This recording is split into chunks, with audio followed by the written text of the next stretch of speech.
Hi everyone, welcome to More Books with B. Sharice. I'm your host, B. Sharice Moore. Thank you so much for tuning in. I truly appreciate those of you who check me out every week, those of you who comment, those of you who have subscribed, those of you who stopped in whenever you can stop in. I just appreciate you so much. I want to go right on into it. This particular episode is not a book review episode, so this is not a book recommendation. I want to talk to you about how I planned my unit, my mythology unit. Today is the last day of the marking period. Thank God. All right, we're done with marking period 2, so we're in the home stretch now, kind of, sort of. Half of the year is over, and my students just finished the mythology unit. So this is my gifted and talented students. So I just want to give you guys an overview, maybe give you some ideas if you're thinking about doing a unit just on mythology, and just give you guys some resources in the description section. Okay, so I'm going to just dive right in. So we always do something called backward mapping at my school, and backward mapping is just when you get together with the individuals that you teach with, and you talk about what you're going to teach during the unit. So I am the only sixth grade gifted and talented teacher. So I did backward mapping for that particular unit with my resource teacher. And so she gave me some ideas back at the beginning of the quarter. And she said, why don't you just do a book tasting, you know, and have students self-select their books? So I said, that sounds like a great idea. So I emailed Ms. Vanker, my librarian, who I talk about every week, I think. And she's just, asked me a few questions. Okay, what kind of books? And of course, I told her I wanted mythology books. And she says, okay, nonfiction or fiction. And I was like, you know what? Let's do both. Let's have a mixture. So she says, okay. So I scheduled to have my students come down to see her. And she just did the thing. I mean, she just had everything, set up like a restaurant. And it was the cutest thing ever. And each restaurant, of course, there were, well, not each restaurant, but each table had its own spread of books from a specific area of the world. And I just really loved it, So one table, might have had 4 chairs around it. Yes, there were 4 people to a table. One table was just dedicated to, Greek myths, of course. Then she had another table that was dedicated to East Asian myths, another table dedicated to myths from Africa, another table dedicated to, myths from North America, South America, Central America, and another table just for, Indian myths and so on. And I was just really shocked, that she'd done all this, and the students really ate it up. They enjoyed it. So what she did was she gave each student a menu. All right. And these are some of the menus that my students turned into me. I wanted to keep them so that I could show them off. So these are the menus, and she wrote it all in French because it was like a French restaurant. And the students put their names, of course, on the menu. And if you look inside, she had entree, main course, and dessert. All right. So the students didn't just sit at one table.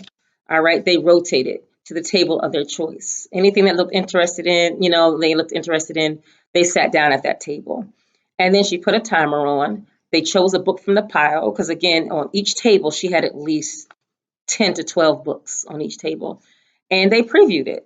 So there's a portion on the menu where you can choose whether it's fiction or nonfiction. Of course, you're going to write down the name of the book. All right. Then what you thought of the front cover. All right. So this student here says, oh, it looks interesting and it was pretty. All right. That lets authors know that covers do matter, especially when you're thinking about young adults, young people. All right. And then read 3 pages or 7 minutes of the book. What is it about? So she put on a timer. Students have 7 minutes, and then they wrote down what they thought of the book, what it was about. All right. And then would you check this book out? So she has these a heart, she has a smiley face, face, and a no thanks face. All right. And so the students checked it. So as you can see, this student had one smiley face checked, one checked, and another checked. All right. For the 3 books that she actually checked out or excuse me, not checked out as far as from the library, but looked at during this activity. Okay, so the object was for the students to find their own book based on this book tasting for the unit. And that is what they read for the entire unit. Okay. And it was such a successful unit. I can't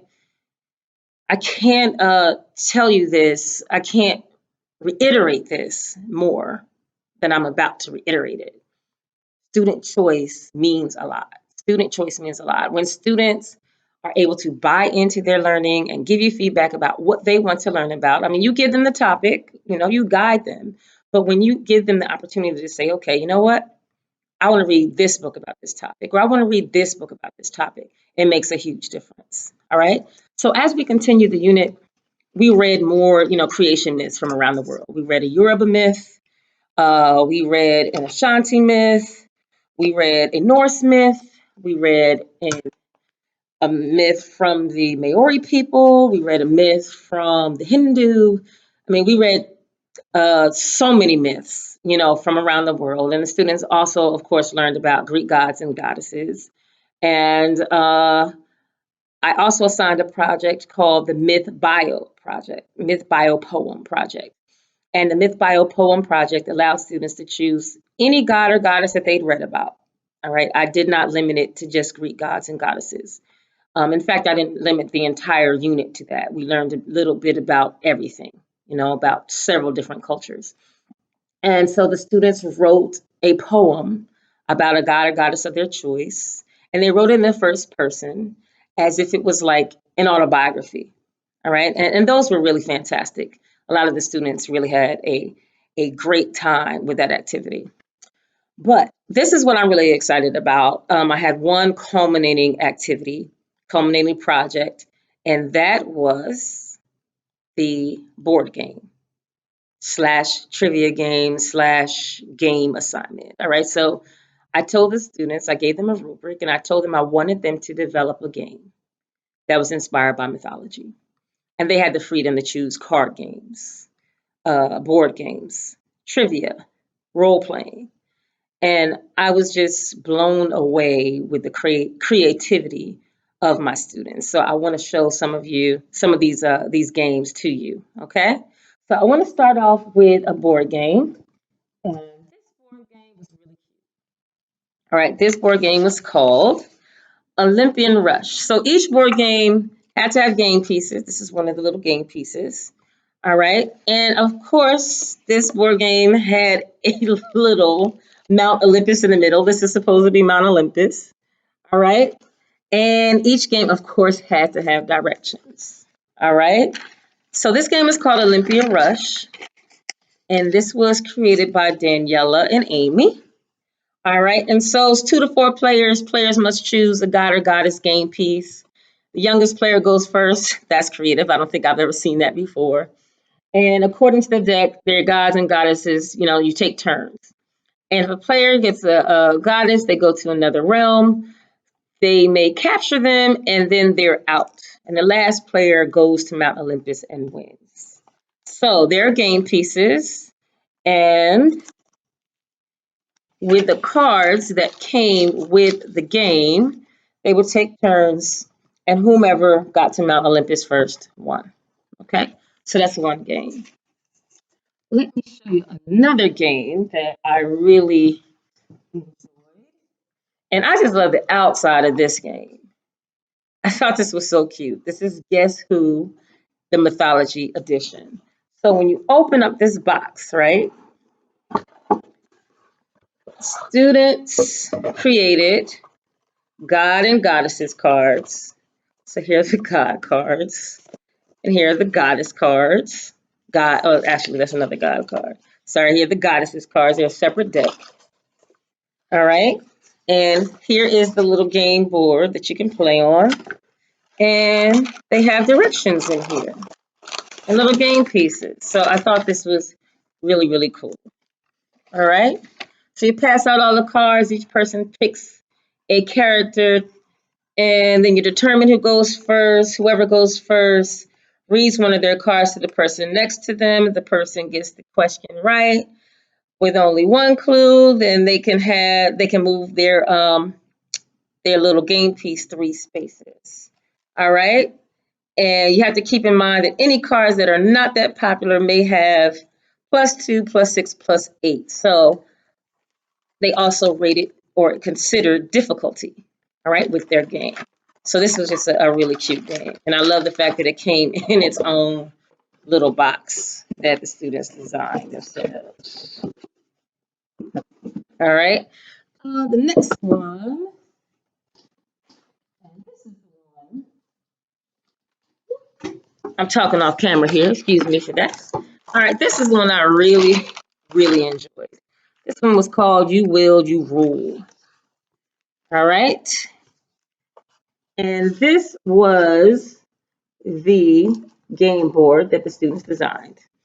And as you can see, there are these little symbols that are repeated throughout.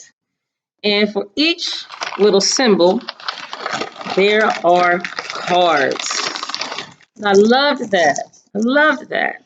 So these are the little, looks like a cloud cards, almost like your community chest cards. And they all have directions on them.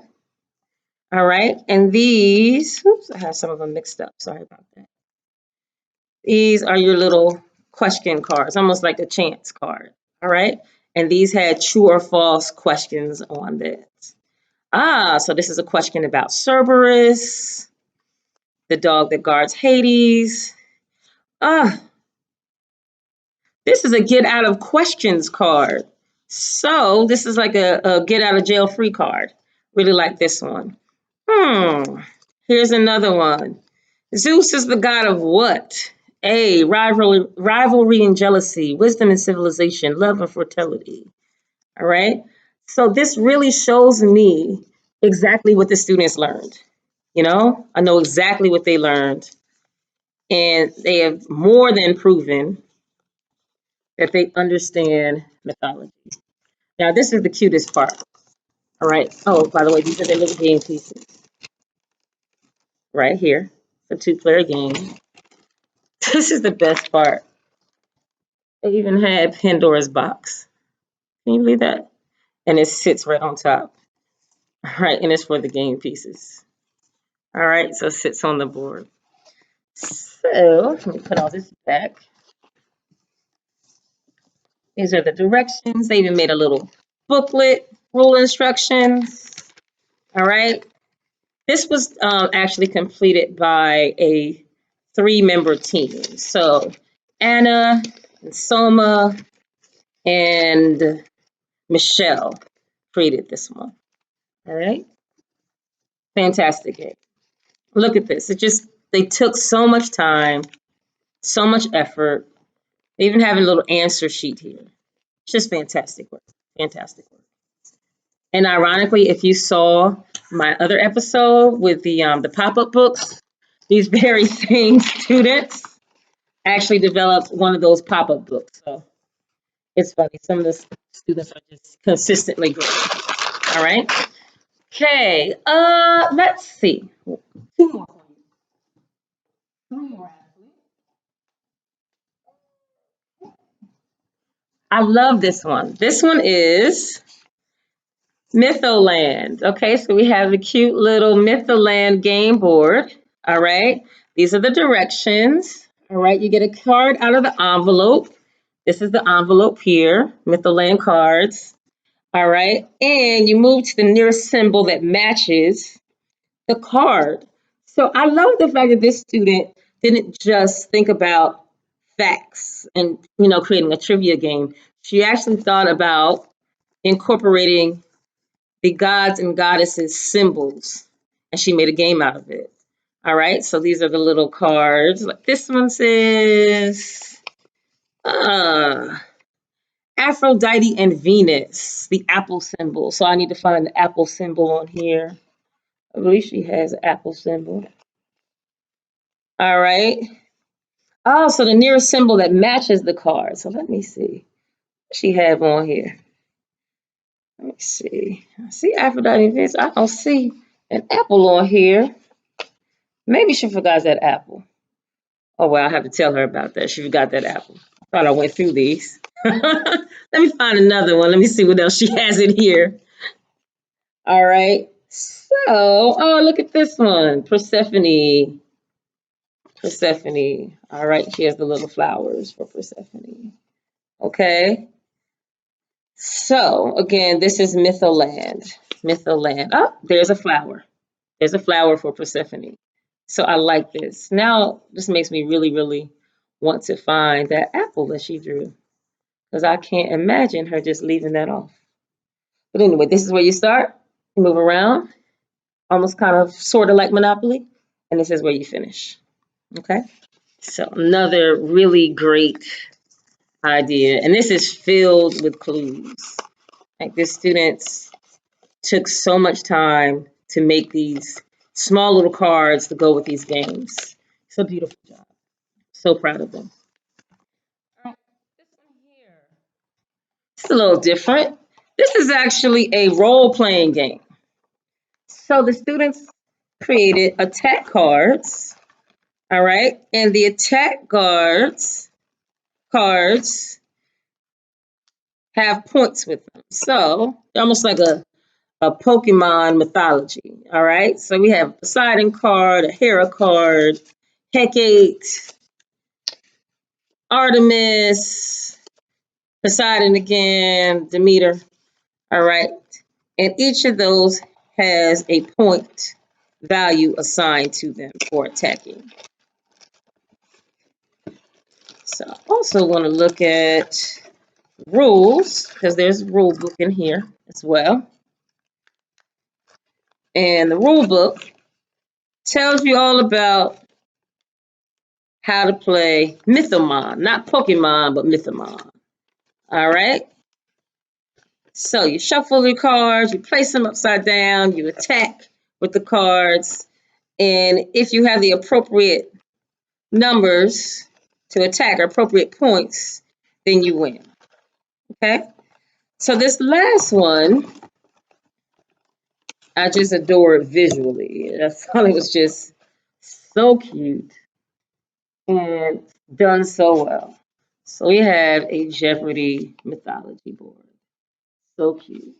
So we have categories. Look at these categories. And I don't know, I'm a Jeopardy like fanatic. So I love Jeopardy. So the minute I saw this, I just, I went off. I really, really love that this student decided to do this and take this route.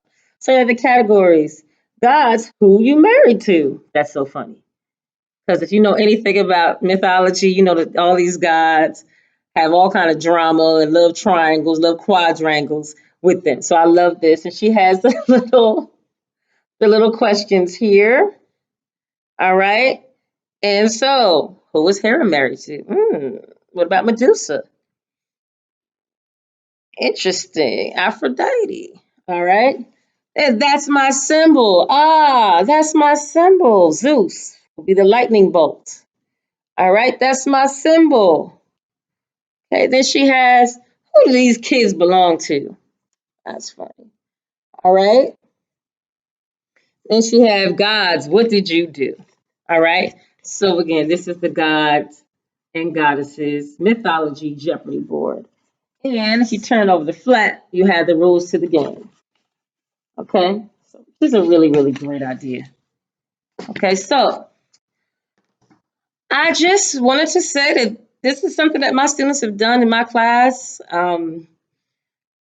I've given them a rubric. I gave them rubric. I gave them a write-up of what I wanted them to do, told them what I expected. I gave them minimal materials. So I did go out and buy some cardboard. So a lot of the cardboards you see, I did purchase. The cardboard was pretty cheap and they could just cut it up. I also had, markers, pens, pencils. I gave them I have some popsicle sticks that I use for grouping. So I gave them some spare popsicle sticks.